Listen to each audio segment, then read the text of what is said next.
So we are starting the census today, and I had to take a lot of information out to make it fit a week. If you are interested in this, some of the material that I did took out, I kind of combined it into extra information, and you can go into Google Classroom and view that if you would like. Not necessary. You'll only be tested over the stuff that we're taking notes about in class. And remember, if it is on paper handwritten, then you can use it for the test.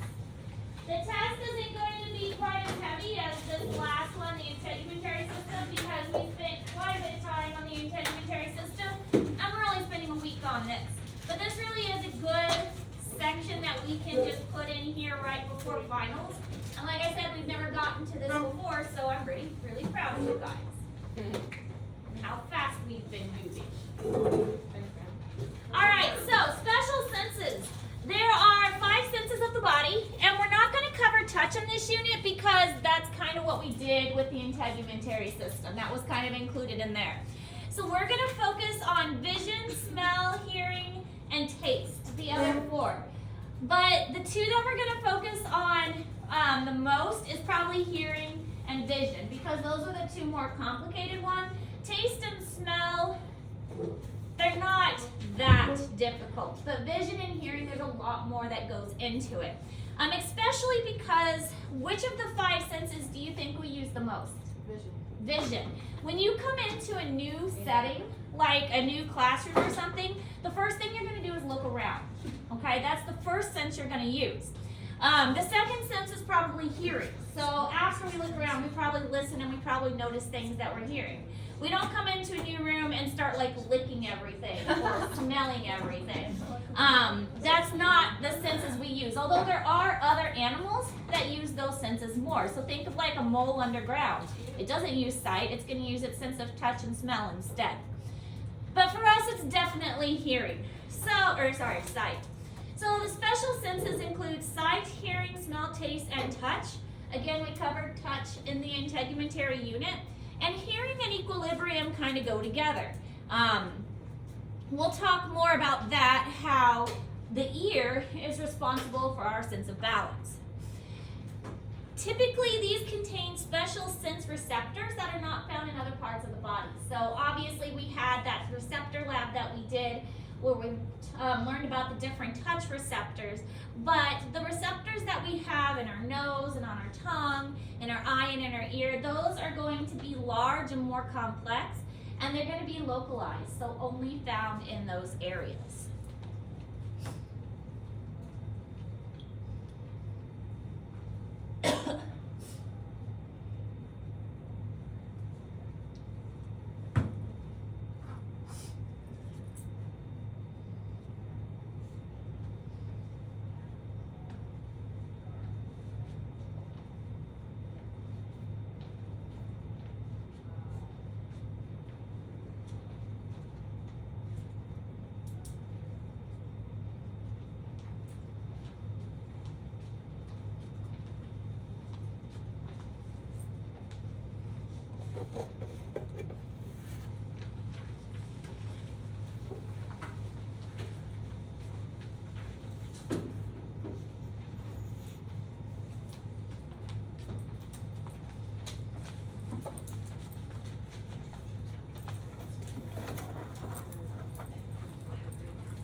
We rely on our eyes and our vision more than any other sense. Hearing is probably next. 70% of all sensory receptors are located in the eye, which is pretty impressive, and that kind of indicates how much we use our vision. Which is kind of funny because even in the animal kingdom, we do not have the best eyes. There are other animals who can see a whole lot better than we do. So it's interesting that our vision is our #1 sense, even though there are others that are better at seeing than we are. Every eye has over 1 million nerve fibers carrying information to the brain. But in my zoology class yesterday, we were talking about the octopus and squid eye and how they have even more nerves into their eye than we do. So it's interesting that even though ours sounds impressive, there are other eyes that are better. We can see color though, and color is rare for animals. Not many animals can actually see in color.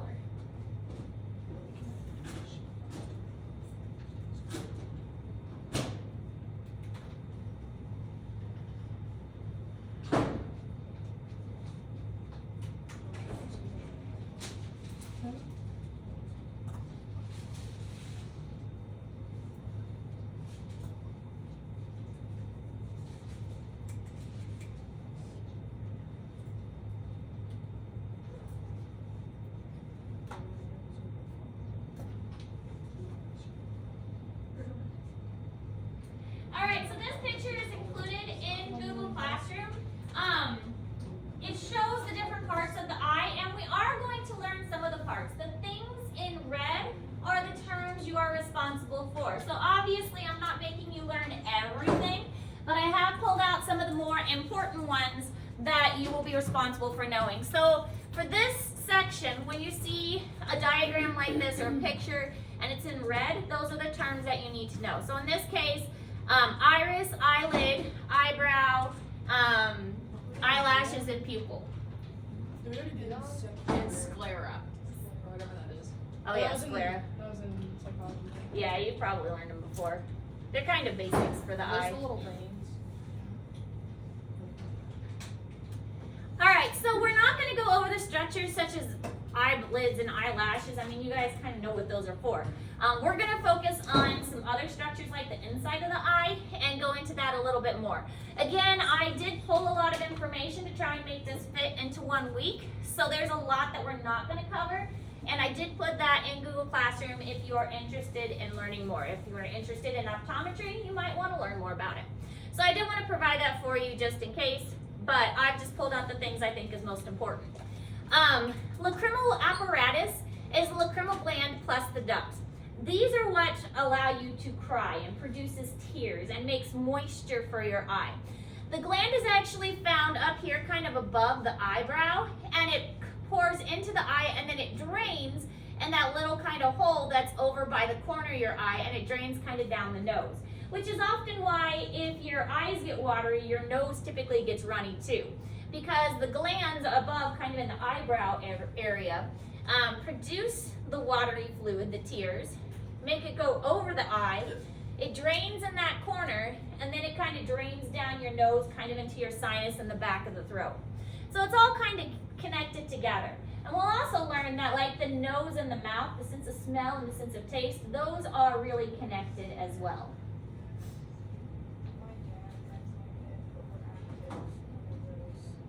It's gotta be annoying.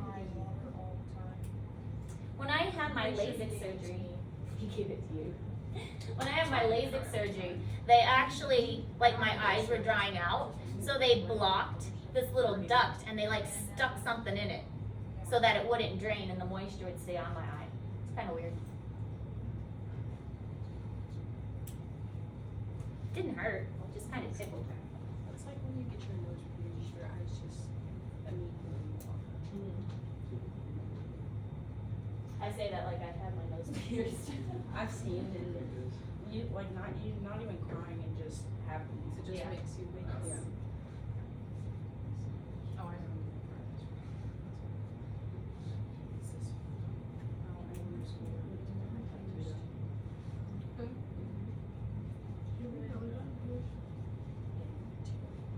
I wanted that to be my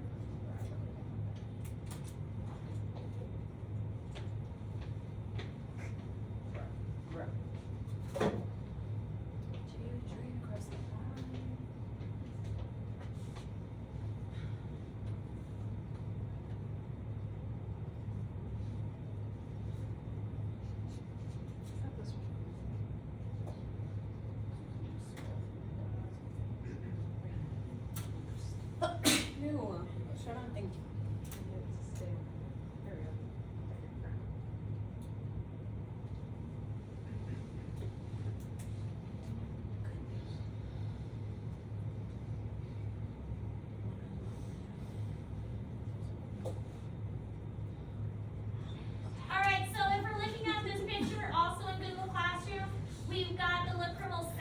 is kind of here toward the inner part of the eye, the lacrimal gland, which is up toward kind of the eyebrow area, and the lacrimal canaliculus, which is the little canal, which is just like the name suggests, canaliculus, that connects the two. So those are the main structures that you would need to know for the eye and the lacrimal glands.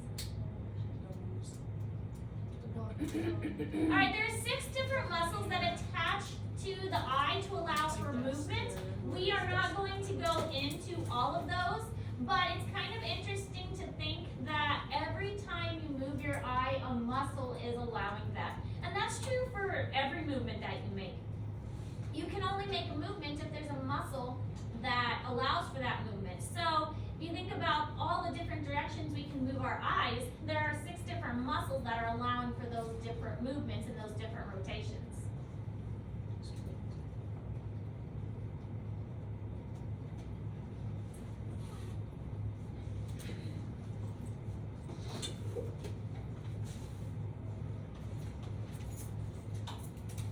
When we get to the muscle unit, we'll learn that muscles only contract.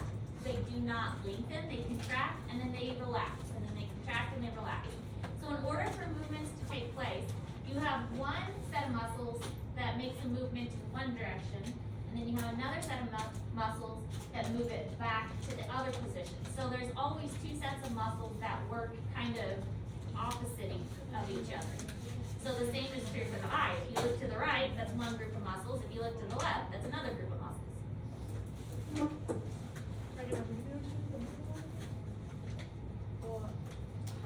So here are all the muscles and how they're attached to your eye.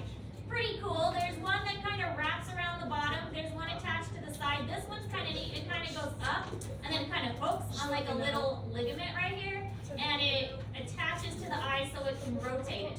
So they're all going in different directions, and it allows for us to move our eyes in lots of different ways. So you can see why eye strain happens, because your eye muscles can get tired. If you're using your eyes a lot, there are actual muscles in there that can fatigue and get tired.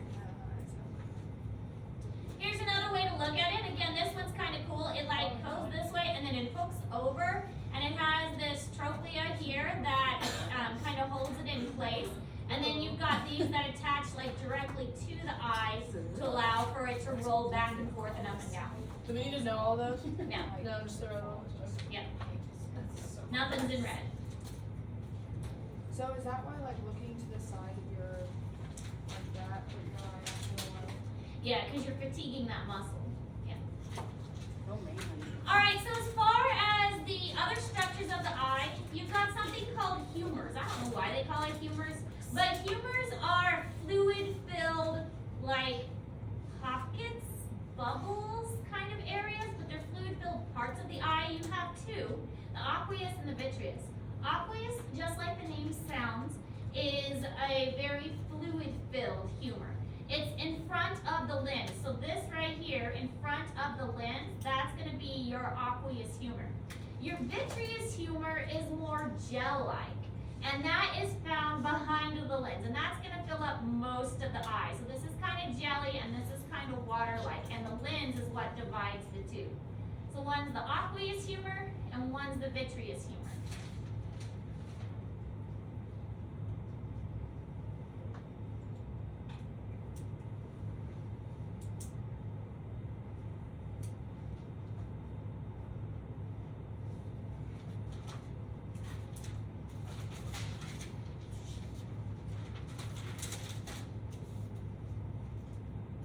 So I have a lot of eye issues, so I know a lot about the eye and teeth. Eye and teeth, those are my 2 bad things. I actually have something that's called vitreous humor detachment, where my vitreous humor has detached from my retina, and so that's what gives your eye floaties.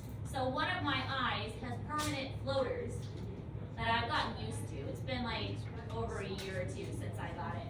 But it happened very suddenly, and so I saw like flashings of light when it happened, and yeah, it was my vitreous humor detaching from my retina. So that yes.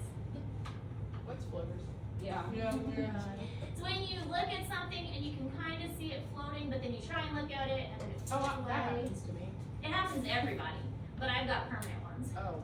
that are there all the time. When you see something. Like there's like something that you can see and then you try and follow it, but then it keeps going in that direction. That's That weird. never happens to you? No. Oh. It probably has, you probably just haven't noticed it.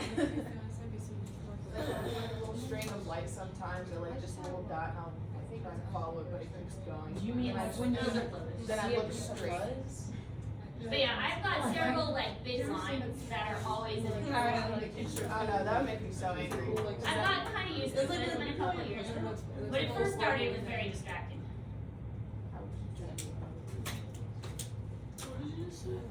Alright, so these are the parts of the eye, and you will need to know the things in red. Okay, so all the things in red you will be responsible for identifying.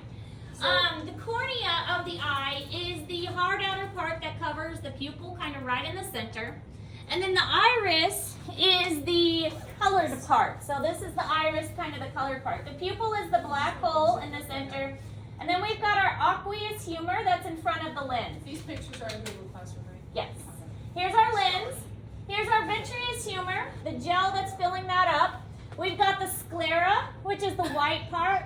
The choroid, which is a layer that's right underneath the retina. The retina is really important. The retina is where a lot of the vision receptors are. And so another thing that, especially with my eyes, because my eyes were so severe, my eyes were football shaped, and even after LASIK, it didn't correct it all the way. But because my vision was so bad that my retina is very thin and at risk of detachment. So I have to have special treatment, well, not treatment, monitoring. I have to be monitored for that. But it's just something that, you know, can't really help. Then we have fovea centralis. This is where most of your vision is going to focus, and this fovea centralis. And that little dot has a lot of rods and cones, and we'll talk about those later. We've got our optic nerve and our optic disc. Do you guys know what your blind spot is?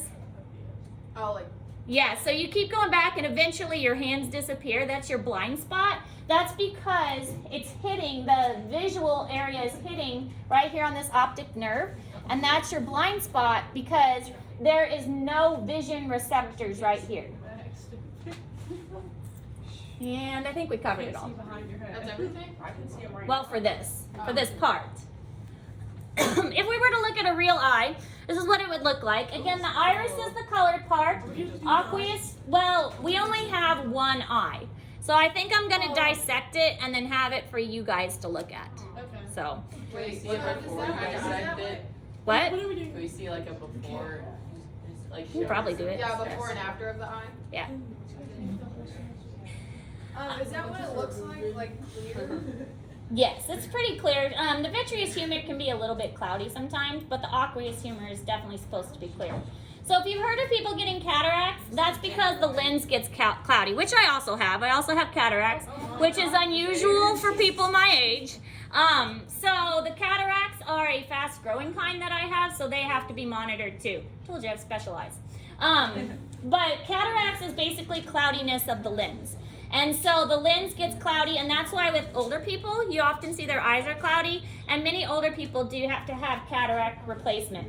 Basically, it's replacing the lens. It's a very common procedure now, and a lot of people have really good vision afterwards. So lens, cornea, which is the covering here, and then optic nerve, optic disc, fovea centralis, that's again where most of the visual receptors are. Sclera is the white part. Retina is the one kind of touching the outermost, that's touching the vitreous humor, and the vitreous humor is the gel. All right, so a couple more details about what's going on with the eye. The sclera is the white connective tissue. It's pretty firm. I mean, I'm sure some of you wear contacts. You've probably poked your sclera a couple times, and it's pretty firm. It's really kind of a protective. It's the white of the eye, and it's made of connective tissue. The cornea is transparent, and it allows for light to pass through. It repairs itself pretty easily. It can get scratched and repair itself pretty easily. And this is the only human tissue that can be transplanted without fear of rejection. So corneas are often taken from people who donate organs, And if they've said that they donate their organs or tissues, corneas is one of the things that is often taken.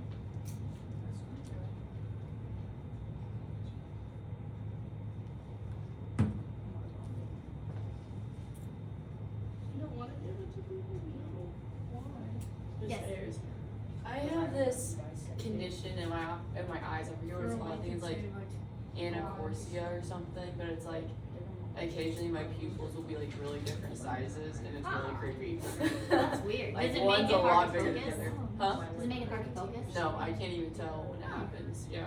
Because when I've had my eyes dilated in the past for my many eye things, Yeah. I find it hard to focus on things once my eyes are dilated. Wasn't me for pupils were like humongous like all the time. Cause one time my aunt freaked me out. She was like looking at my eyes and she was just like, "Are you okay?" I was like, I just yeah. She asked me that. I was like, "No, I'm sitting here." She like freaked me out. I think there was something else.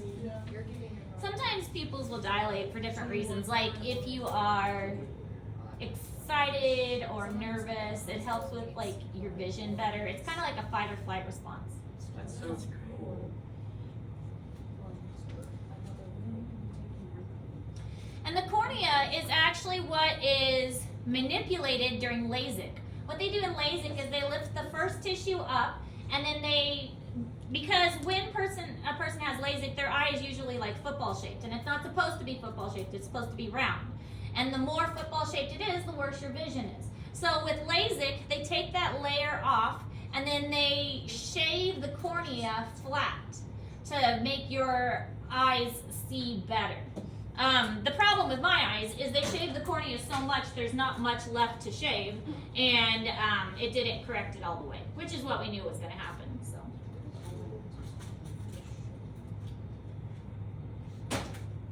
I think I told you guys, but you know, like with contacts and stuff, your vision, it says like -4, -5, or whatever. My vision was -13 and -12 before LASIK. Oh no, I love that. It's like negative something. It's on your contact case. Yeah. But yeah, mine was -13 and -12.5.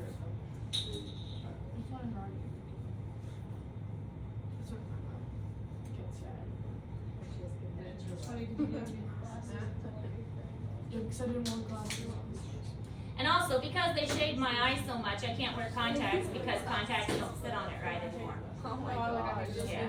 We tried like soft contacts and we tried hard contacts. But because it was so flat now, it kept like sliding around. You just need a whole eye transplant.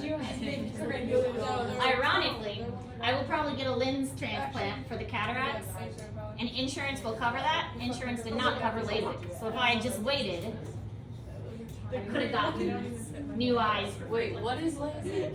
LASIK is the shaving of the eye to make it flat.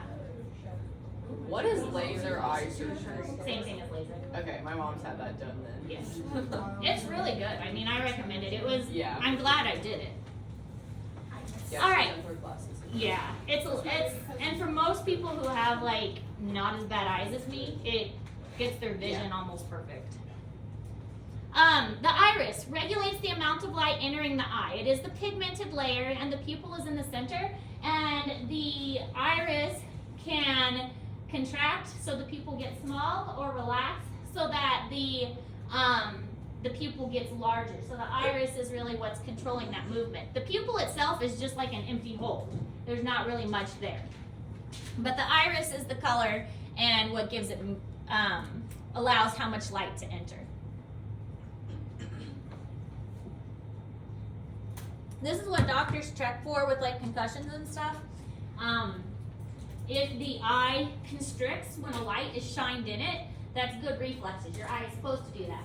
If you shine a light in your eyes and the pupil does not get tiny, then that means that there's something messed up, usually a concussion. Sometimes it's an indication of drugs too. If looking at the pupils of the eye can give an indication if a person's on drugs.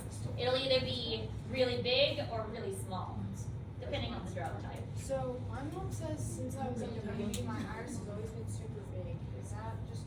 It's just normal for some people. Mine are, my pupils are always pretty big.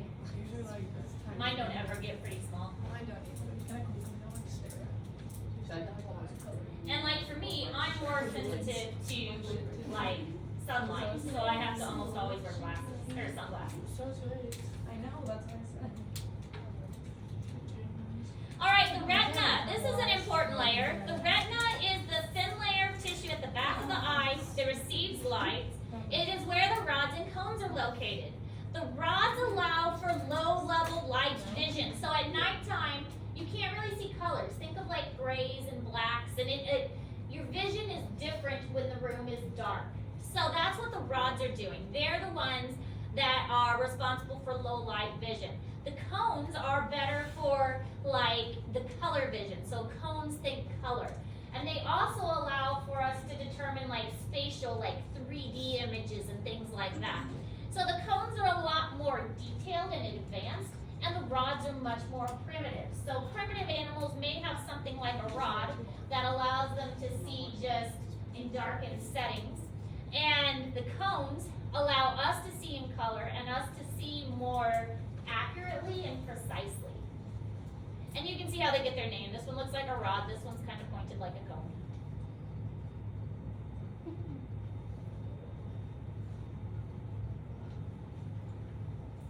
Finally, science named something that made sense. You don't have to do that.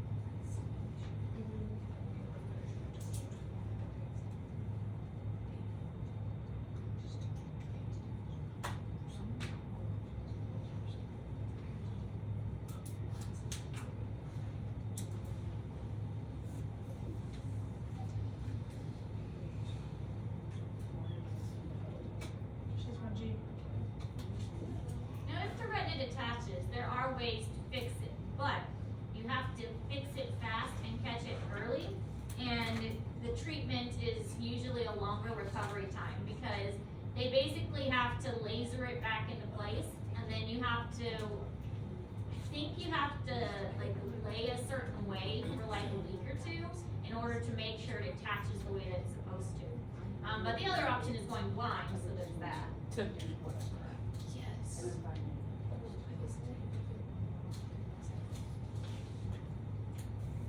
So here's what the rods and cones look like. This is under a scanning electron microscope that gives it the most detail. You can see that the rods are the greenish ones that look like columns, and then the cones are the bluish ones that look more like cones. So there are no photoreceptor cells at the optic disc, and this is where the nerve is leading back into the brain, and this is why it's called the blind spot, because we can't pick up images in that area. There are no image areas there. It's just a nerve. The lens itself is flexible and it's kind of curved.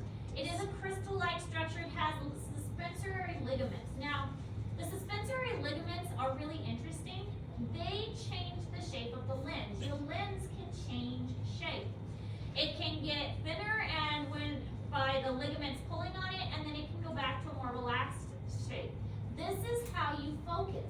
When you are focusing on something close up versus at a distance, it's these suspensory ligaments that are changing the shape of your lens. So it's really kind of neat that that's how it works. People who have lens replacement usually have trouble focusing afterwards, either at close up or far away, because those suspensory ligaments are damaged. Now, in other animals, what's really interesting is they don't have these suspensory ligaments. The way they focus, instead of changing the shape of their lens like we do, they actually move the whole lens back and forth. So think of like a microscope, how the microscope moves up and down to focus. They kind of do the same thing in more primitive animals. They move their whole lens back and forth instead to focus on something. The fovea centralis is a small spot of lots of cones, and it's the best visual area. If you are if you're looking at something and it is hitting that fovea centralis, then everything's going to be in focus. focus, it's gonna be sharply colored, it's gonna be very precise. The problem is when, I don't think we'll talk about this today, for nearsighted and farsighted, it is not focusing on that fovea centralis, it's focusing either before or behind it, and that's what causes nearsighted and farsighted. If it's focusing right at fovea centralis, then you've got 20/20 vision.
So if we're looking at the eye, this again is in Google Classroom. We've got our optic disc, which is here, which is our blind spot, and then we've got our fovea centralis, which is kind of offset from that, and that's where the image is actually focused on. Alright, so that's all the information that we are covering today. It's a lot of information, but interesting information. So you're gonna have 2 assignments for this section. And the first one, of course, is a crash course, and the information for that is in Google Classroom. I was gonna give you both assignments so you can work on them at your own pace, but I forgot to make copies, so I will give you the second assignment tomorrow. The other one is a coloring and labeling, which is why I need to make copies so you can color it. But I will give that to you tomorrow so you can work on the crash course for these today. Any questions? No. So those will be the only 2 assignments. Both of them will be due next Friday. The crash courses, there's several crash courses. The instructions are in there. And the other one is the coloring and labeling, which I'll give you tomorrow. Both of those will be due next Friday.